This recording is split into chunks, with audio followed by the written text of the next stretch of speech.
सवाल एक, scaffolding inspector की बुनियादी जिम्मेदारी क्या है? जवाब, स्कैफोल्डिंग इंस्पेक्टर की जिम्मेदारी यह यकीनी बनाना है कि हर स्कैफोल्ड महफूज, मयारी और मुताल्लिका स्टैंडर्ड्स के मुताबिक बनाया गया हो।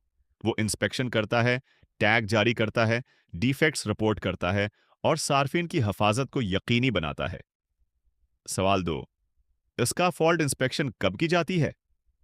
जवाब, पहली बार इस्तेमाल से पहले, किसी भी तब्दीली के बाद, खराब मौसम या तेज हुआ के बाद, कम उज कम हर 7 दिन बाद।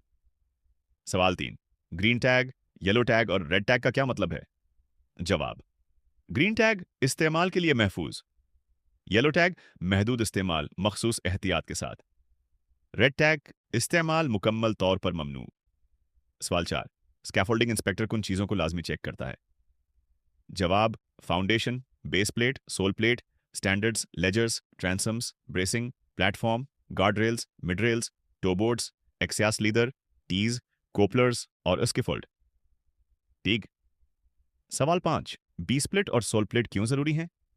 जवाब, ये इसकी फोल्ड का वजन जमीन पर यकसा तकसीम करते हैं और सेटलमेंट या कॉलप्स के खतरे को कम करते हैं। सवाल छह, स्कैफोल्ड में ब्रेसिंग का क्या मकसद है? जवाब, ब्रेसिंग स्कैफोल्ड को साइड मूवमेंट और स्वे से बचाती है और स्ट्रक्चर को मजबूत बनाती है। सवाल सात, स्कैफोल्ड टैग पर कौन सी मालूमात दर्ज होती हैं? जवाब, inspection date, expiry date, inspector का नाम, टैग नंबर और स्कैफोल्ड की मौजूदा हालत। सवाल आठ, अनसेफ स्कैफोल्ड की निशानियां क्या हैं? जवाब, missing guard rails, loose couplers, damaged planks, leaning structure, missing bracing, soft ground और नाकस एक्सेस। सवाल नौ, मैक्सिमम प्लेटफॉर्म गैप कितना होना चाहिए? जवाब, प्लेटफॉर्म मुकम्मल तौर पर डेक्ड होना चाहिए और गैर जरूरी गैप नहीं होना चाहिए ताकि गिरने का खतरा न रहे। सवाल 10, टोबोर्ड का मकसद क्या है? जवाब, टूल्स और मटेरियल्स को नीचे गिरने से रोकना। सवाल 11, गार्ड रेल की स्टैंडर्ड हाइट क्या होती है? जवाब, आमतौर पर तकरीबन 1.0 से 1.15 मीटर, जबकि मिड रेल दरमियान में नस्ब की जाती है। सवाल 12, स्कैफोल्ड एक्सेस का महफूज तरीका क्या है? जवाब, अप्रूव्ड लैडर, स्टेयर टावर या महफूज एक्सेस सिस्टम इस्तेमाल किया जाए। क्रॉस ब्रेसिंग पर चढ़ना मना है। सवाल 13, स्कैफोल्ड ओवरलोडिंग क्या है?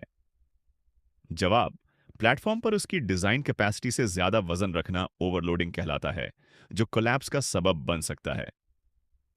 सवाल 14, इंस्पेक्टर किसी डिफेक्ट की सूरत में क्या करेगा? जवाब, काम फौरन रखवाएगा, रेड टैग लगाएगा, सुपरवाइजर को इत्तला देगा और रिपेयर के बाद दोबारा इंस्पेक्शन करेगा। सवाल 15, स्कैफोल्डिंग इंस्पेक्टर को किन स्टैंडर्ड्स का इल्म होना चाहिए? जवाब, ओ एसई चे BSI एन स्टैंडर्ड्स, कंपनी के स्कैफोल्डिंग प्रोसीजर्स और साइट सेफ्टी रिक्वायरमेंट्स। सवाल 16, वीदर की वजह से कब स्कैफोल्ड दोबारा इंस्पेक्ट किया जाता है? जवाब, तेज हुआ, बारिश, तूफान या किसी भी शदीद मौसमी तब्दीली के बाद। सवाल 17, स्कैफोल्ड टाई का मकसद क्या है? जवाब, उसकी फोल्ड को बिल्डिंग या स्ट्रक्चर के साथ मजबूती से बांधना ताकि वो हरकत न करे। सवाल 18, डीमेज्ड स्कैफोल्ड बोर्ड इस्तेमाल की जा सकती है? जवाब, हरगुज नहीं, खराब या क्रेक वाली बोर्ड फौरन तब्दील की जाती है।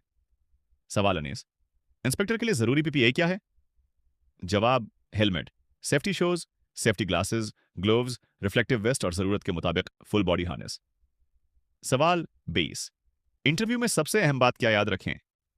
जवाब, हमेशा safety first, standard compliance, proper inspection, accurate documentation और क्लियर कम्युनिकेशन पर जोर दें।